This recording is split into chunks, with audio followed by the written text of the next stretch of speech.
A growing fear. Marriage, once a dream, now a nightmare. Remember the excitement of weddings, the joy, the hope, the promise of a lifetime together?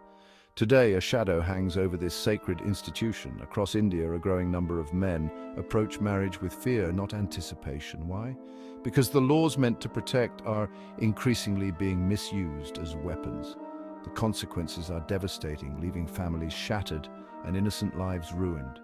Marriage, the very foundation of our society, is under threat. This isn't about curtailing women's rights. It's about ensuring that laws designed to protect are not twisted into tools of extortion and harassment. It's about safeguarding the future of families in India. It's about justice for all. This isn't just a story, it's the harsh reality for many Indian men. They see the news, hear the whispers, and witness the consequences firsthand. The fear is real, the threat is real, and it's time we address it. Aligarh's alarming trend: extortion in the name of marriage. Aligarh, a city known for its rich history and vibrant culture, now finds itself grappling with a disturbing trend. A growing number of men are finding themselves trapped in a web of false accusations and legal harassment, all stemming from marriage. These aren't isolated incidents, they point to a systemic issue that demands immediate attention. Men are being accused of dowry, harassment, domestic violence, and even adultery, often with little to no evidence. These accusations, even if proven false, leave lasting scars. Reputations are tarnished, families torn apart, and lives thrown into turmoil. The stories are heartbreaking. A young man falsely accused of dowry demands spends months in jail, his life and career hanging in the balance. Another man, driven to despair by constant threats of legal action, is forced to pay exorbitant sums to his estranged wife and her family. Aligarh's story is a stark reminder of the urgent need for legal reform. When laws designed to protect become tools for exploitation, it's time for introspection and action. Laws of protection or peril, the dark side of well-intentioned laws. India enacted several laws to empower women and ensure their safety within marriage. These laws, while noble, have become prone to misuse.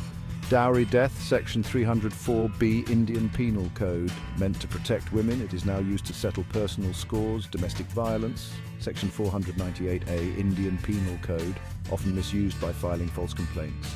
These laws, though crucial, have become double-edged swords.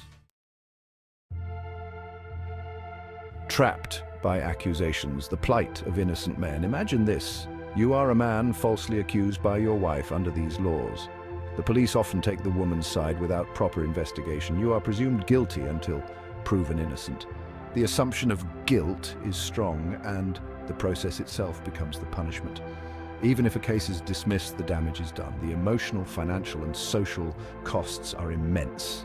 This is not justice, this is persecution. The misuse of these laws has far-reaching consequences, impacting not just the individuals involved, but Indian society as a whole. The very fabric of trust within families is being eroded. Parents are hesitant to get their sons married, fearing potential legal entanglements. The institution of marriage itself is being questioned. The fear of false cases is creating a sense of apprehension and distrust between men and women, making it harder to build healthy relationships. The impact on the Hindu population is particularly significant. With marriage being a sacrament in Hinduism, the rising fear and distrust surrounding it are causing deep-seated anxieties within the community. The misuse of these laws is not just a legal issue, it's a social crisis that demands immediate attention.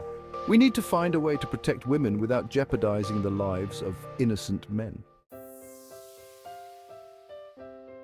Let's be clear. Protecting women from domestic violence, dowry harassment, and other forms of abuse is non-negotiable. The laws enacted for this purpose are essential and must remain in place. However, it's about finding the right balance, a balance that ensures women's safety without compromising men's rights. The current situation, where laws meant to protect are used as weapons of extortion, is unacceptable. It undermines the very purpose of these laws and creates a climate of fear and distrust. We need to acknowledge that false cases exist, and they have devastating consequences. The solution lies in strengthening the justice system.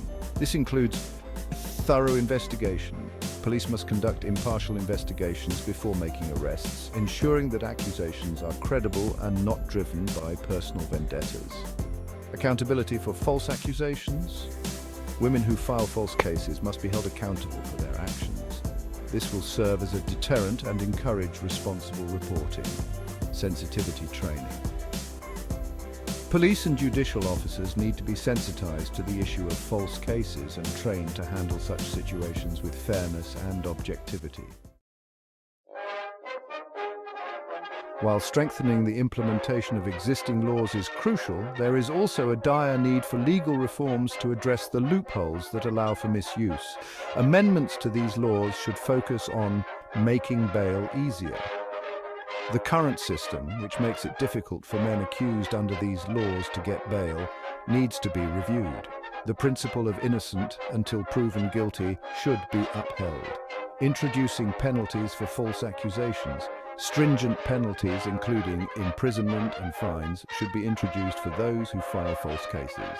This will act as a deterrent and ensure that these laws are not taken lightly. Mandating counselling.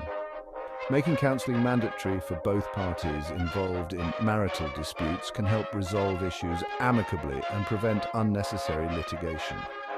Legal reforms, coupled with stringent implementation and a focus on fairness, are essential to restore faith in the justice system.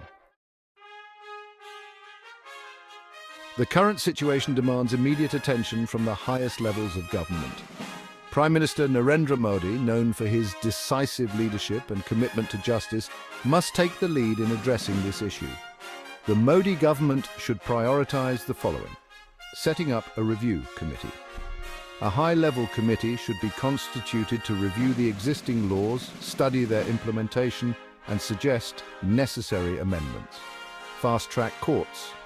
Special fast-track courts should be set up to deal with cases related to dowry and domestic violence, ensuring speedy justice for all parties involved.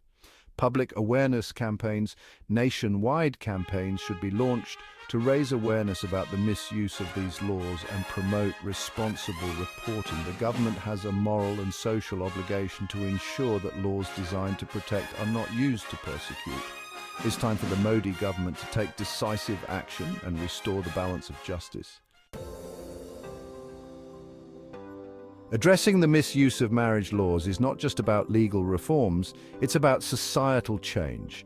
We need to create an environment where marriages are built on trust, respect, and understanding. Parents, teachers, and community leaders must play a role in Asterisk. Promoting healthy relationships.